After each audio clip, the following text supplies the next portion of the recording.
Good morning बच्चों। आज मैं आप सभी को क्लास 12th मैथ की क्लास में एक्सरसाइज 7.2 के अंतर्गत क्वेश्चन नंबर 19 से पढ़ाऊंगा। देखिए बच्चों, एक्सरसाइज 7.2 जो है ना, ये एक्सरसाइज में बहुत सारे समाकलन हैं, इसलिए मैं कोई समाकलन छोड़ना नहीं चाहता, क्योंकि आपको ऑनलाइन पढ़ा रहा हूँ, सामने मैं हूँ नहीं, मैं देख नहीं सकता कि आपको से क्वेश्चन बन रहा है कि नहीं बन रहा है। इसलिए मैं एक एक क्वेश्चन बता रहा हूँ और आप लोग समझते हुए चलिएगा। ठीक, आप लोग कोर्स का टेंशन मत लेना, कोर्स करना कंप्लीट करना मेरा काम है, कोर्स मैं कंप्लीट कर दूंगा। पहले आपको समझ में आना चाहिए, क्योंकि जब समझ में आएगा तभी कोर्स कंप्लीट करने में मजा आएगा।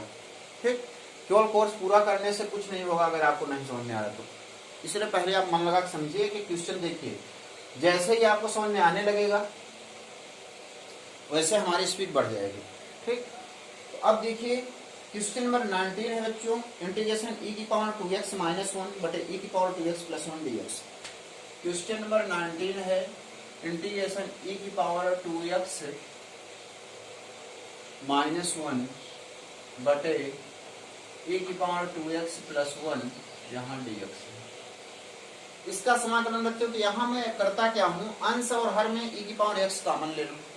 जब e की पावर x कॉमन लोगे, देखो अंश में भी e की पावर x ले लो कॉमन, तो e की पावर यहाँ 2x है, मतलब e की पावर x से, देखो e की पावर 2x का मतलब होता है e की पावर x का होल स्क्वायर, क्योंकि घात का भी घात हो, घातों का आपस में गुणा होता है।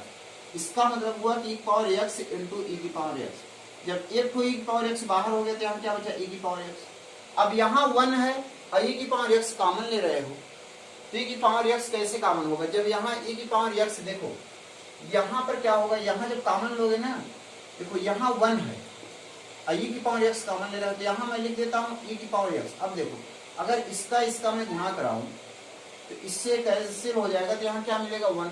तो जब मैं e की पावर x से यहाँ गुणा हो रहा है तो यहाँ भाग भी देना पड़ेगा, तो ये ऊपर जाएगा, क्या हो जाएगा माइनस x। ये कॉमन लेना सीख लो बच्चों, जहाँ कॉमन न रहे वहाँ कैसे कॉमन लेते, देखो समझ लीजिए यही बनेगा। अगर इसका इसमें गुणा करो तो e की पावर 2x बनेगा, यहाँ देखिए इसका इसमें गुणा करो तो e की power x into power x क्या हो जाएगी, पावर 2x। और e की पावर x में e की पावर माइनस x का गुणा करोगे तो e की power plus x minus x क्या हो जाएगा 0, और e की घात 0 मान क्या होता है 1। देखिए यहाँ 1 ही तो। अच्छा बच्चों, यहाँ माइनस चिन्ह है तो यहाँ माइनस रहेगा, इस बात का विशेष ध्यान देना होगा। ठीक, अब नीचे भी देखो, यहाँ पर यही काम करना है, e की पावर x कॉमन लेना है, तो यहाँ बचेगा e की पावर x, यहाँ प्लस है तो प्लस, यहाँ बचेगा e की पावर माइनस x, उसी प्रकार। और ये क्या है dx। अब e की पावर x से e की पावर x क्या हो गया, कैंसिल।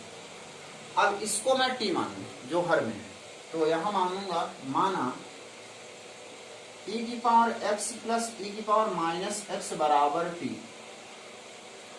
जैसे ही t मानते हैं x के सापेक्ष अवकलन करते हैं, तो इसका अगर x के सापेक्ष अवकलन करें तो e की पावर x का अवकलन होता है e की पावर x प्लस e की पावर माइनस x का अवकलन होता है माइनस e की पावर माइनस x। क्यों माइनस होता है, क्योंकि माइनस x का अवकलन करेंगे माइनस 1 आएगा ना, इसीलिए e की पावर x का अवकलन याद करो बच्चों, e की पावर x, लेकिन e की पावर माइनस x का अवकलन होगा माइनस e की पावर माइनस x, और उसके बाद यहाँ t का अवकलन होगा dt बटा dx। ये जो बटे में dx, इसको इस पक्ष में लाएं, अब इस पक्ष में लाएंगे तो हो जाएगा e की पावर x माइनस e की power minus x into dx बराबर क्या हो गया बच्चों, dt।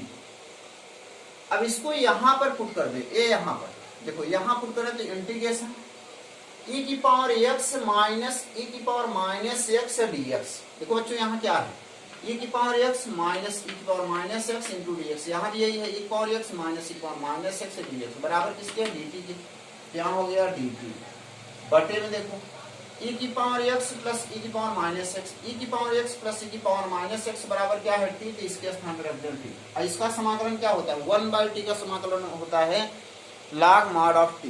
क्या होता है बच्चों, log mod ऑफ t। इसका समाकलन होगा log mod of t plus c, जहां से 176 राशि। अगर बच्चों देखें, हाँ दिखाई आपको पड़ जाएगा, ठीक है। किसको लिखेंगे, log mod ऑफ t, और t इक्वल टू क्या है, e की पावर x प्लस e की पावर माइनस x प्लस, यही आंसर हो गया बच्चों, यही क्या हो जाएगा, आंसर हो जाएगा। अब देखिए नेक्स्ट क्वेश्चन बच्चों इसी प्रकार से,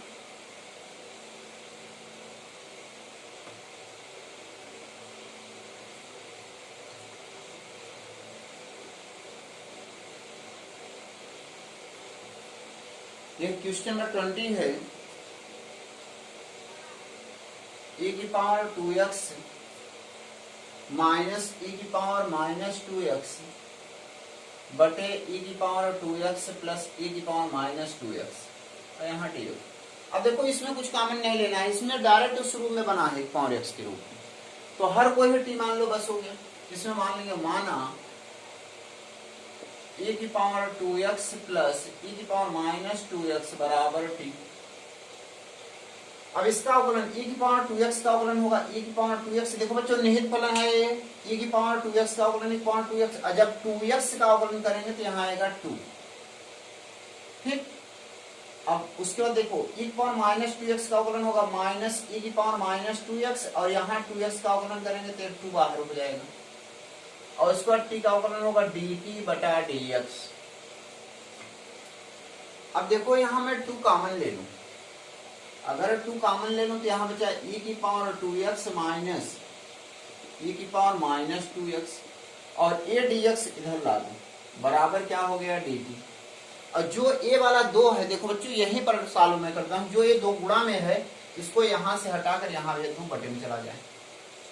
अब देखो यहाँ पर मैं किस प्रकार बनाऊंगा इंटीग्रेशन e की पावर 2x माइनस है तो यहाँ भी माइनस e की पावर माइनस 2x, यहाँ क्या है dx। देखो इसको ऐसे कर दूं dx बराबर किसके dt बाई 2, तो 1/2 को यहाँ कर दें, यहाँ क्या कर दें ये dt बटे e की पावर 2x प्लस e की पावर माइनस 2x बराबर माना होती तो यहाँ रख दूं t। अब इसका समाकलन क्या होगा 1/2, 1/t का समाकलन होता है log mod of t plus c, जहां से स्वैच्छिक राशि 1/2 log mod ऑफ t और t बोले तो हो जाएगा e की पावर 2x प्लस e की power minus 2x plus c। बस यही आंसर हो गया। अब इसके बाद देखिए एक क्वेश्चन और बता देता हूं आपको, क्वेश्चन नंबर 21।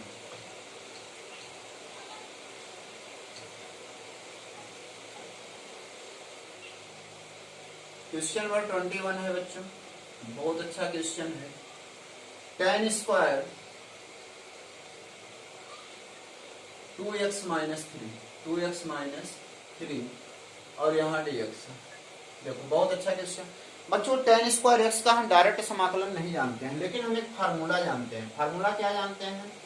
हम जानते हैं वी नो दैट क्या sec square theta minus tan square theta equal to 1। आप लोग जानते हो कि नहीं? सम क्या है sec square theta minus tan square theta equal to 1। तो यहाँ से मैं लिख सकता हूँ ये प्लस 1 इधर लाऊं तो हो जाएगा sec स्क्वायर थीटा माइनस 1, ये माइनस में है उस पर जाएगा प्लस में हो जाएगा tan स्क्वायर थीटा। देखो थीटा के स्थान पे यहाँ 2x माइनस 3 पढ़ लो, तो tan स्क्वायर थीटा बराबर होता है sec स्क्वायर थीटा माइनस 1। इसको मैं लिख दूं इंटीग्रेशन और tan स्क्वायर थीटा बराबर होगा sec स्क्वायर थीटा माइनस 1, तो लिख दो sec स्क्वायर थीटा के स्थान पे पढ़ेंगे 2x माइनस 3 और यहाँ क्या होगा माइनस 1, ये पूरे का क्या होगा ये dx समाकलन।